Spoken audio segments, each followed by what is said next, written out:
It was hard work to get the kite into the air. There was very little breeze stirring that night.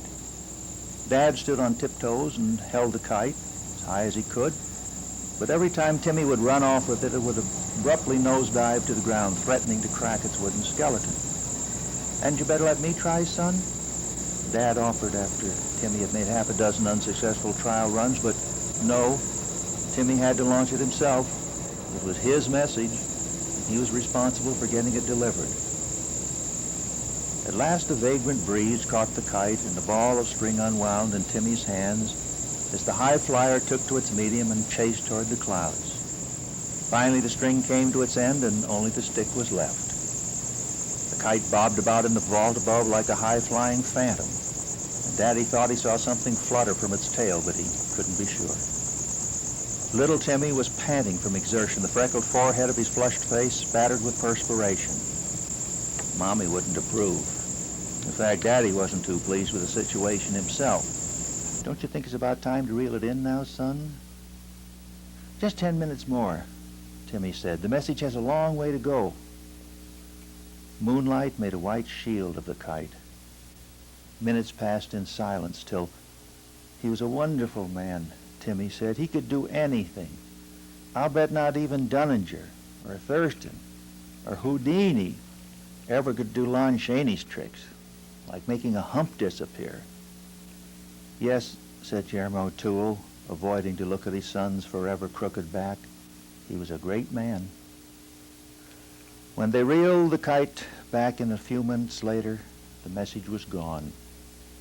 On the way home, they passed Dorschkind's drugstore, which was still open, and Dad said, "How about a double-decker cornucopia?" But Timmy replied, "I'm not very hungry tonight."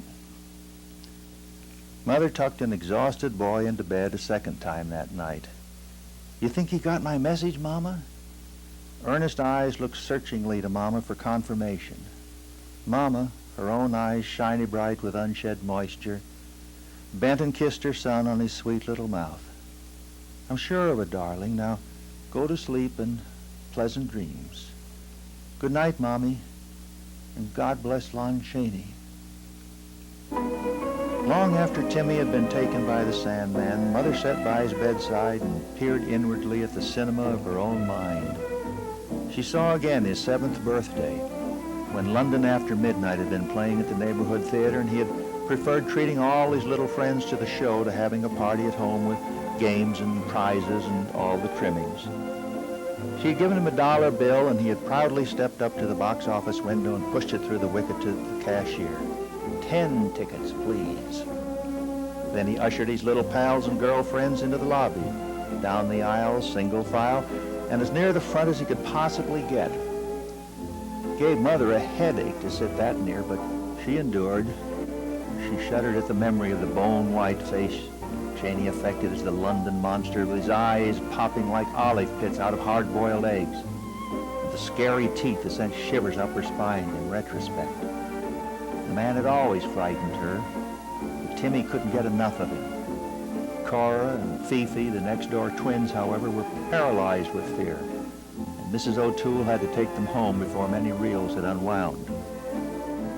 She would never cease feeling jittery at the memory of that living death's head that Chaney had somehow created in Phantom of the Opera. She had actually shrieked right out loud in the theater and buried her head embarrassed in Father's chest when Mary Philbin slipped the mask off Chaney as he said playing the organ. His outraged visage had been horror incarnate, bulging, bloodshot eyes fatigued with violet semicircles beneath them, with grotesquely exaggerated mounds of the cheekbones, the hooked-up, flaring, porcine nostrils, the rotted, jagged teeth like the rim of an enamel tin can opened with a ragged knife, the scraggly strands of dead gray hair hanging like soggy serpentine from the incredible dome of a head. But little Timmy had screamed in pure delight and clapped his hands and insisted on returning for the Saturday matinee. He was there Sunday, too, sitting through 2 complete showings, fortified only by a bag of jujubes and an Abba Zaba. That Timmy, that precious little tyke. Mother shook herself from reminiscing. She patted Timmy's tousle head, pressed a kiss to his soft little cheek, then went to the adjoining room and to bed.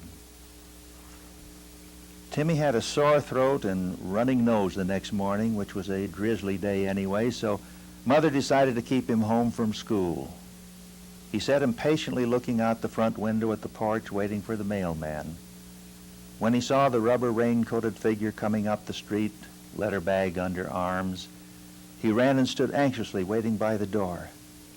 "Have you anything for me, Mr. Post-Toasty Man?" Timmy inquired expectantly.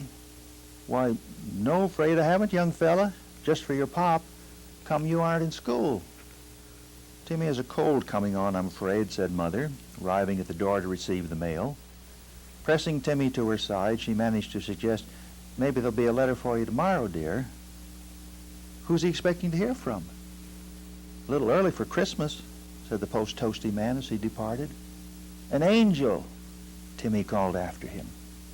The carrier halted momentarily in his tracks, looked back, chuckled, and continued along his route. Timmy passed the rest of the day thumbing through his scrapbook for the 1,000th time. Here was a bald Lon Chaney confined to a wheelchair in west of Zanzibar, where the delicious Abba-Zabbas with their peanut butter centers came from. Yet here he had regained use of his legs and in fact was throwing knives with his feet. This picture always made Timmy laugh. Lon made up like a woman. Imagine a kind, white-haired old lady, old enough to be his own Gra Marine. That was a real funny one, Lon Chaney pretending he was a lady. That was about the only thing Timmy wouldn't want to be. Now look at those fingernails. So long they looked like those icicly things they called stalactites or something like that. Their length meant he was a very rich mandarin and didn't have to work, so he could let his fingernails grow. Sometimes, and for the same reason, Timmy wished he were a mandarin. But most of all, Timmy wished he knew Lon Chaney's secrets. How from a hunchback just like Tim, Lon could turn himself from Quasimodo into a wonderful clown with a back as straight as a wooden school ruler. That night, Mother and Dad had a serious talk about their Timmy lad. Mr. O'Toole was of the opinion the boy would forget about his tragic loss and the letter in a couple of days and everything would return to normal. Mother wasn't so optimistic. "What would you think of writing an answer to Timmy?" Mother put forward the suggestion timidly. "What? Me? Pretend to be Lon Chaney?" "You could just say something like, thank you for your kind wishes," or something like that," Mother persisted. During the night, Timmy developed pneumonia. He tossed and turned, and it hurt Mother and Dad to the heart to watch their son roll restlessly back and forth on his curved back. In the morning, the doctor thought Timmy might have to go to the hospital. The youngster insisted he would have to stay home and wait for the mail. Lon Chaney might want to hear from him again. Now that he was dead, he might even reveal his secrets, at least to his greatest admirer. Timmy's spirits declined visibly when the mail came that day and there was no letter from him. Mother called Dad home from work at noontime, and they had a hurried conference, as a result of which Dad agreed that he would write a letter from Lon Chaney that evening. That it was delivered the next day was too much for the broken-hearted O'Tooles to bear, because Timmy died in his sleep shortly before midnight. The mightiest and most majestic of all clocks, which tolls the time in heaven, has a bell of supernal perfection, fashioned of purest gold, with tongue of solid silver. As it pealed forth the hour of 12 throughout the kingdom, Timmy O'Toole approached the pearly gates. His gaze was intent on the angels, and he looked for one in particular, as the harps played promises of paradise and the heavenly choir sang hallelujah to welcome this big-hearted little soul into the Father's mansion. Then Timmy's heart leapt right into his throat. Timmy recognized him. His beloved idol sat on a magnificent throne, and he wore the most impressive makeup of all. He was giant tall, and a tremendous beard, bright as the sun at the equator, flowed from his infinitely kind face to the floor of polished ivory. And an astonishing circle of shimmering light shone over his head, a thrilling effect that Timmy had never even seen in any movie. "Come here, my boy," he bade him, and he spoke with a resonant volume of the mighty organ that always accompanied his pictures. "Lon Chaney," Timmy cried with a cry of ineffable joy and sprang forward and leapt into his lap. And the good Lord's eyes were bright with understanding as he laid his arm around Timmy's shoulders, and his hated hump disappeared as God enfolded him. Timmy did not even notice he was free of his deformity. His face was upturned in adoration. Lon Chaney, he believed. And God smiled.